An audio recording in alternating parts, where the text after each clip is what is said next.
Happy Halloween from North Beach TV in beautiful Ocean Shores, Washington.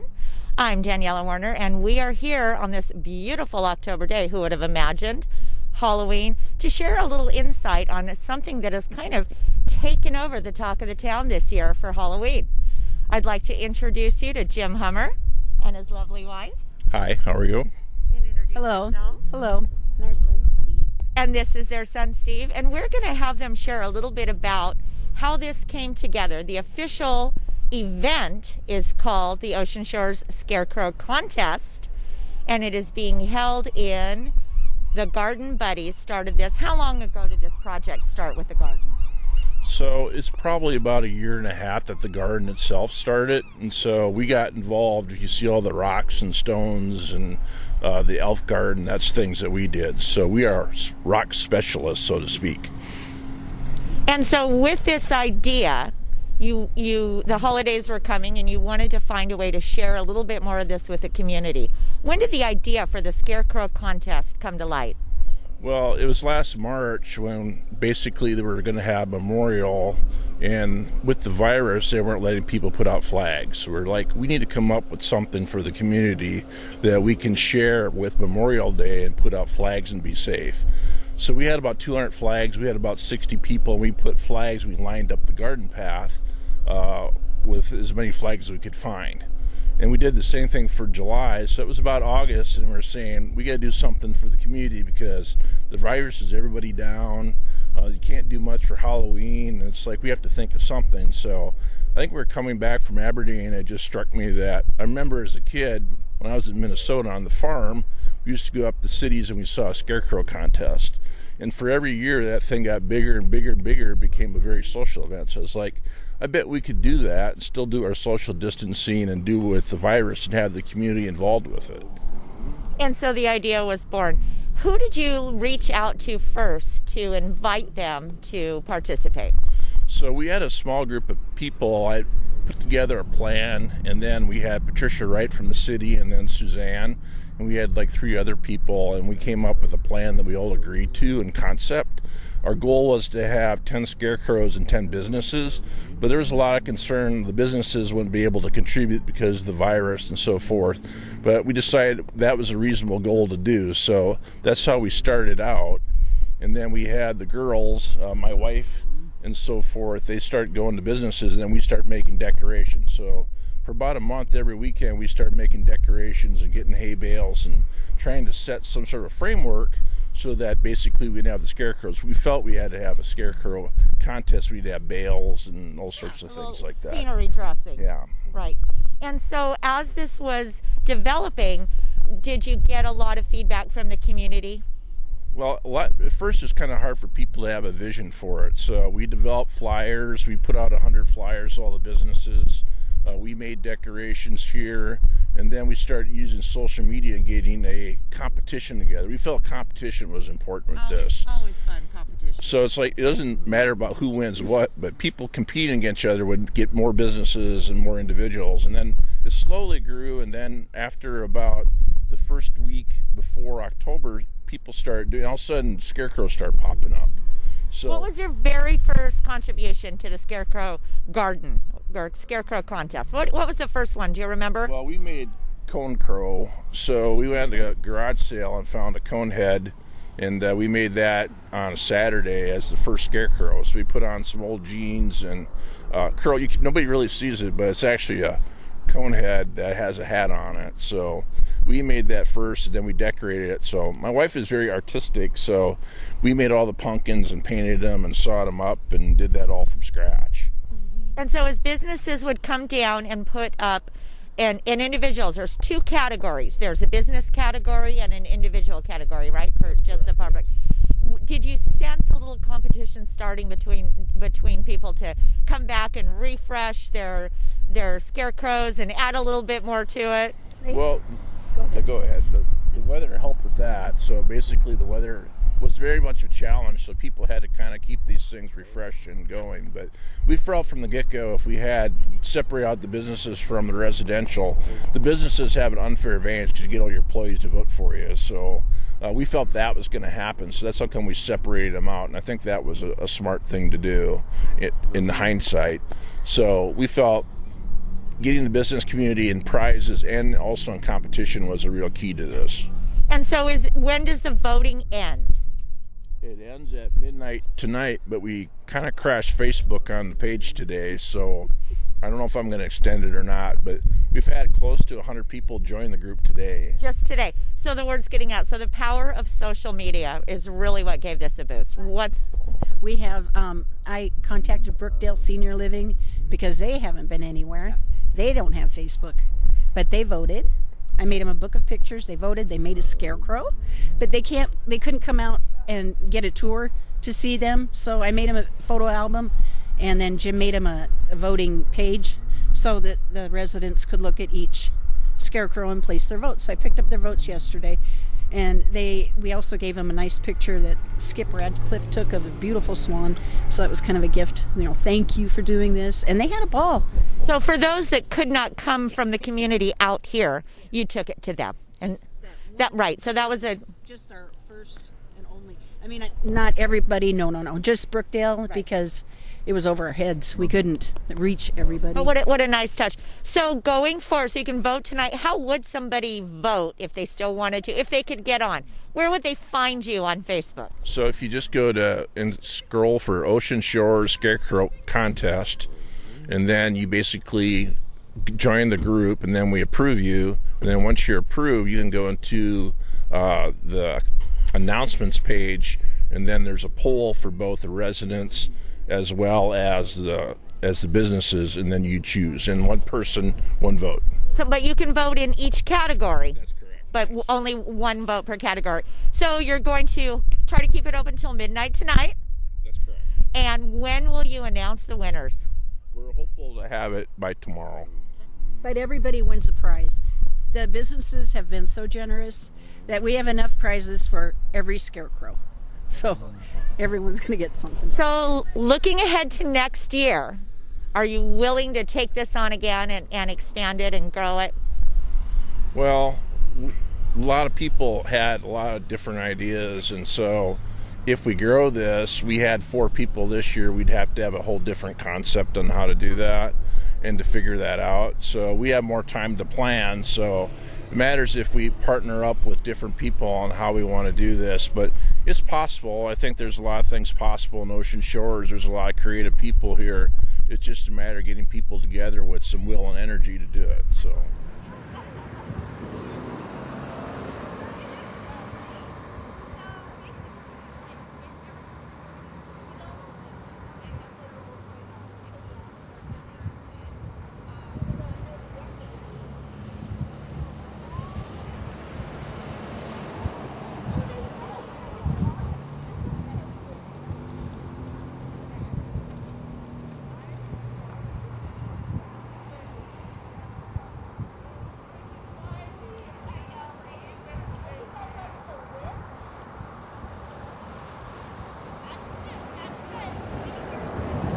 Halloween. We're coming to you from the Garden Buddies over here, and this is Suzanne Henderson and Jean Smith, and they're going to share a little bit about the beautiful garden we're in and what their group does here in Ocean Shores. Hi, awkward, sorry. So I started Ocean Shores Garden Buddy as a Facebook group. I felt like there's a lot of people in need here in Ocean Shores, kind of a neighbor helping neighbor instead of calling on landscapers and doing just small things in the garden. And I felt like there was a need, like, you know, the old-fashioned let me borrow a cup of sugar kind of idea. So I started as a Facebook group, and I decided I'm going to start this thing. It's called Neighbors Helping Neighbors, where we would actually go to other people's houses that were part of the group, and we would help them for 4 hours at a time. There would be a team of us out there, and it might just be weed eating, or, you know, we had a lady that had hip surgery. We helped her out. We had a lady that broke her foot. We ended up cleaning her gutters, just, you know. So I was approached by the beautification committee and Patricia Wright, who is basically my liaison through Ocean Shores. And I've always secretly wanted to create a park where everybody can be involved. And the special thing about our group is we have zero money. We do everything for trade. It's either work or compensation as far as herbs or plants. You may not like a rhododendron in your yard. We would dig it up and then take it over to Jean's house. So, in this park has been a labor of love. There's been literally 40 of us out here at a time.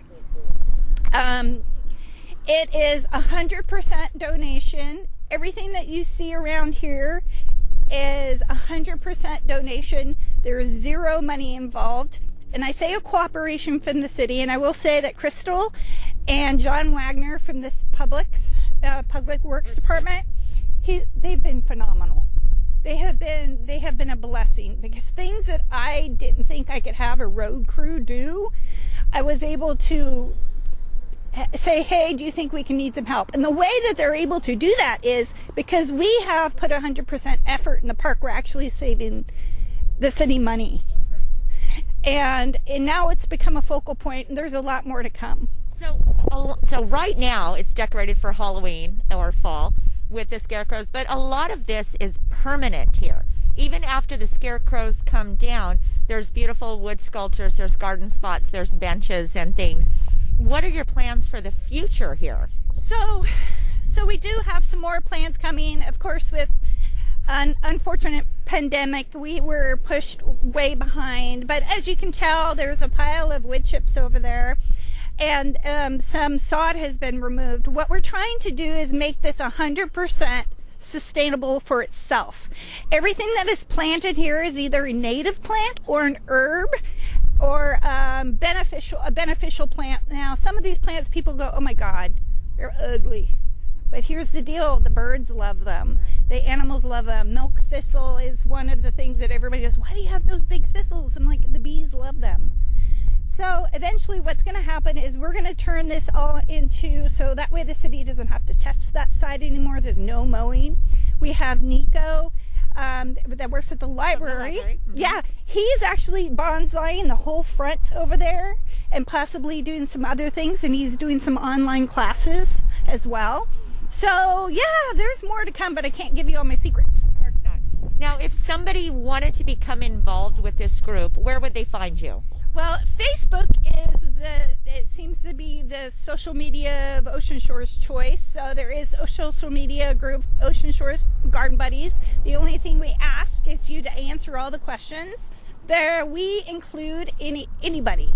So if you're not on Facebook, you can still be included. And you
Welcome to another segment on North Beach Now. Tonight on Halloween 2020, we are here at the Ocean Shores Convention Center with the Ocean Shores Fire Department for our Halloween activity.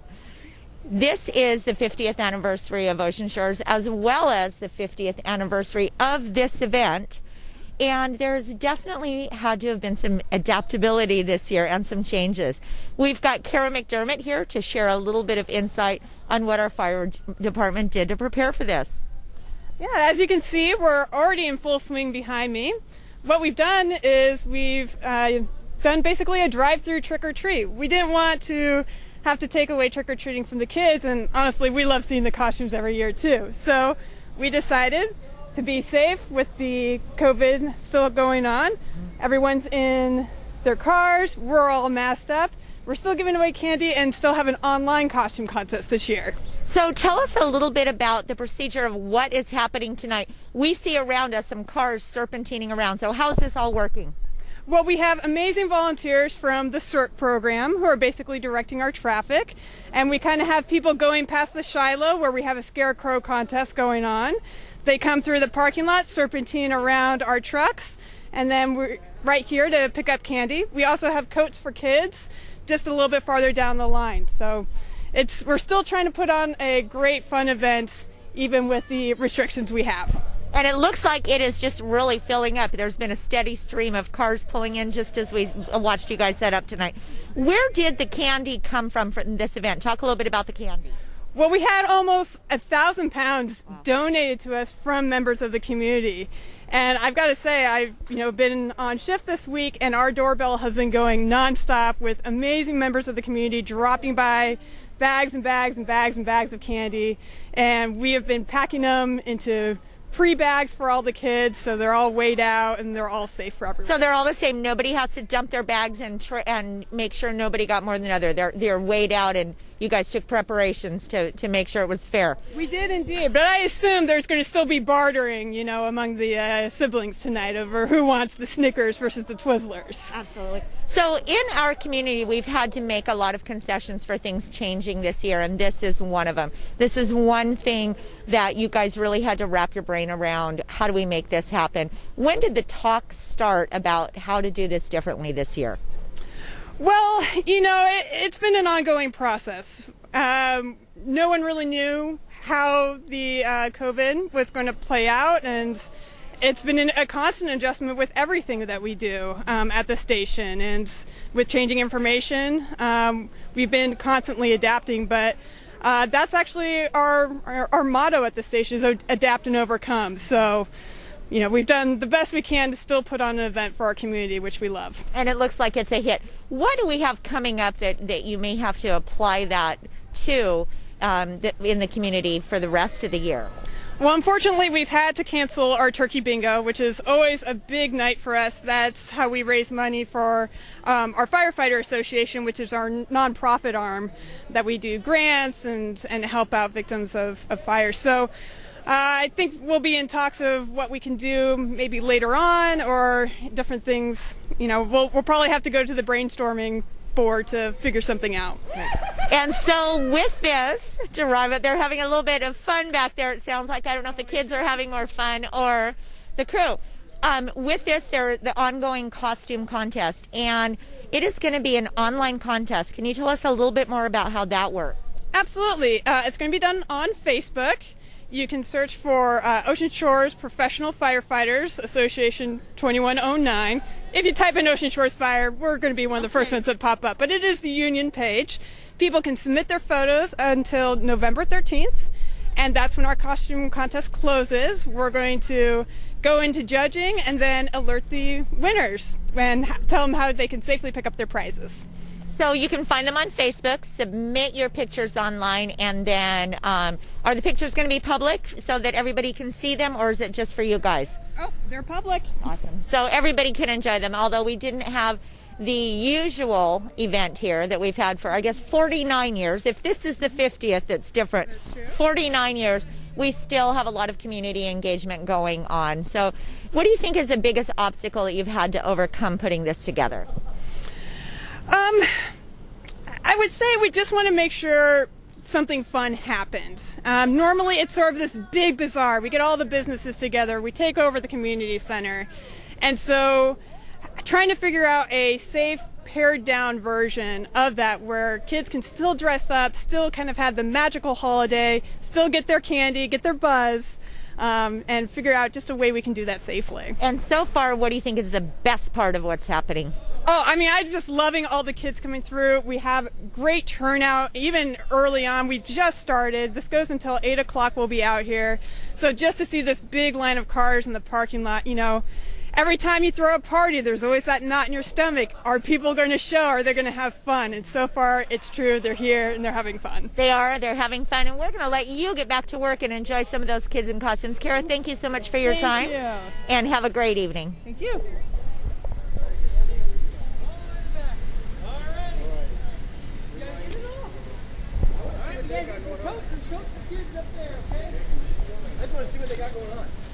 How many we got in there? 1, 2, 3, 4. Oh, the cop! There you go, sweetie. All right. What do you say? You're very welcome.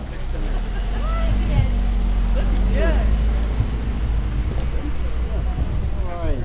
There you go, buddy. Love your costume. Love it. Yeah, that good? 500 a day. 9.5 each bag. Happy Halloween! No. All the way in the back. There we go. Just the one? Yeah, just one. Okay. Thank you. Say bye. Bye-bye. Yeah. Look at your skirt. Okay, which way do I go here?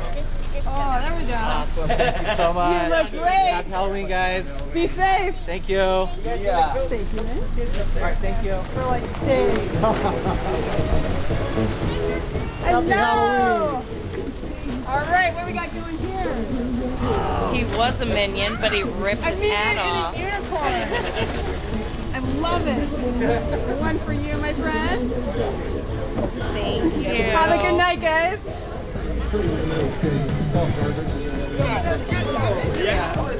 Come on, come here. She almost looks like a car show, huh? Here, come on. Do you have a Dalmatian? Okay, this is for you. Say thanks. Okay. It's so nice to meet you. You look great. See you later. See you guys.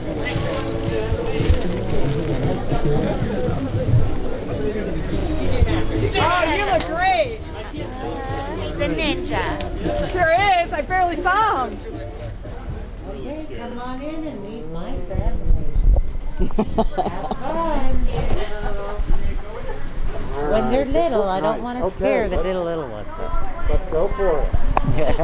Hi, I'm Diane Hansen, and I'm here with, what is your name? My name is Andrea. Hi, Andrea. So we're at North Beach Realty, and what are you guys doing here? We are having a COVID-friendly haunted house that's also friendly for small children. Yeah. Good. And how did you come up with this idea, and who did all the decorations? All the employees here, we all did the decorations, and we try to do something every year for the kids in the community. Good. Yep. Are you having a nice turnout? It's amazing. Yes. Yes. Good. So do you have a great witch crackle that you can do? Well, welcome to my house.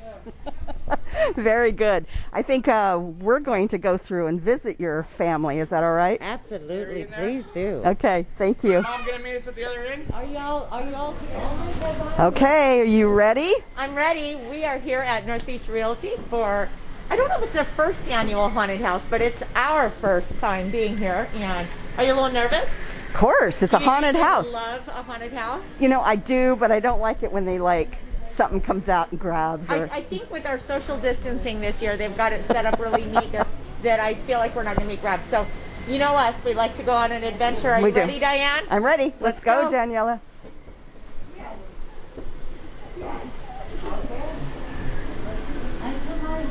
Well, I don't think there's anyone here. Oh. No, I think we just walked through and there's nothing really going on. I feel like... Oh!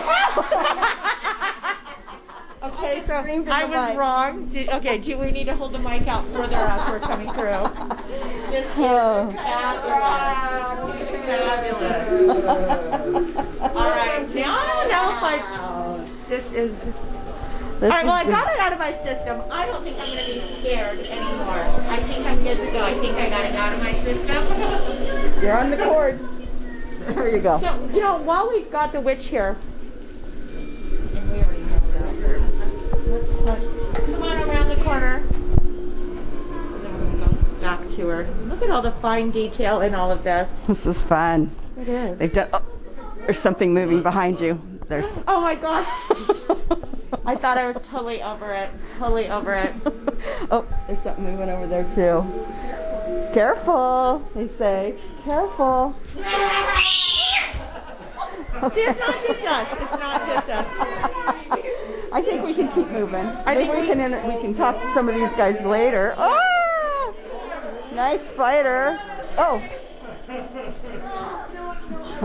I think there's so much amazing. They've done a great job. Time and energy that went into this. Okay, I mean, how much more scary can it get? That was pretty scary. It was scary. I don't think there's going to be that much more to go. You think? You think? So, I think we're going to step out of the way and let these kids go past us. Hi. We're just a little scared, so we're going to go. You guys want a photo?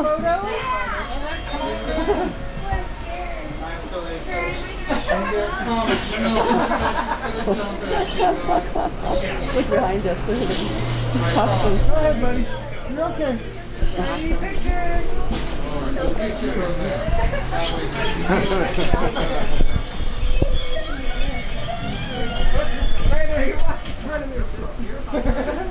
He's like cooking. And here we are again on another segment, Halloween 2020, Ocean Shores for North Beach Now Television. And we have stopped by another event that we have going on. And this is Buck Electric Ace Hardware did a trunk or treat. So we came in near the end of their event to find out how things went and a little bit of insight. Who do we have here? Terry. Terry, how long have you worked here at Ace? Almost 7 years. 7 years. So you have seen Halloween in this community before. And this is something a little different that you guys put together. Tell me where the idea came from. It was mainly, we just thought we needed to do something for the kids, so we thought it would be a good idea to have the trunk or treat out here in our parking lot and invite other businesses to come and join us. So once again, an example of adapting this year to make sure that we're staying engaged with the community. What were some of the highlights of the event tonight? We had a ton of young kids here earlier, and it was awesome. As many people we didn't figure would show up, but we've had a lot of kids in. And the parents and the teenagers are dressing up, so it's been really cool. So what were some of your favorite costumes that you saw here tonight? There was lots of them. There was some that were in, little boys that were in SWAT outfits and witches and fairy princesses, and a big assortment. And yeah, always a hit. Always a hit. So moving forward, is there anything else that Ace is planning for the holidays? We are having Ladies' Night. With a twist this year. This year with a twist. It's going to be a virtual event, and it's the llama. It's a llama theme. Okay. And this is something that they could go to the Buck Electric Ace Hardware Facebook page and find information about the event. And then again, I saw a little blurb that was put out the other day that you guys are doing your holiday lighting again this year. So that's something else to look forward to. So, I'm not sure when that starts. But I think a little link was created and a little teaser was put out there for that. So once again, where our local businesses that are really engaged in the community are finding ways to stay connected, be completely adaptable, and still have some fun in supporting the community. Exactly. Thank you so much for your time tonight and for putting on this great event. Thank you. Thanks for showing up.